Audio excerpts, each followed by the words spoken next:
முத்தத்துல மாலை கட்டு வெக்கத்தையும் ஓரங்கட்டு மொத்தமா கேட்கணுமா அள்ளி அள்ளி அணைச்சுக்கிட்டு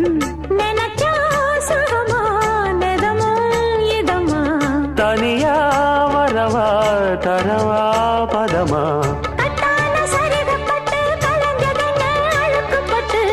எப்போதும் விருப்பப்பட்டு எழுதுங்க பாட்டு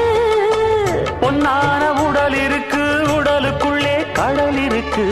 கண்ணான மாமனுக்கு காடணும் கணக்கு மெதுவா மெதுவா தொடலாம் பொதுவா கோழி கூவும் நேரத்துல கோலம் போட்டு பார்க்கலாமா நல்ல நாதஸ்வரம் ஊத வச்சு மேளம் தட்டி கேட்கலாமா அட கேட்காத சங்கதி எல்லாம் கேடு அப்படி பார்க்காத இன்னைக்கு நல்ல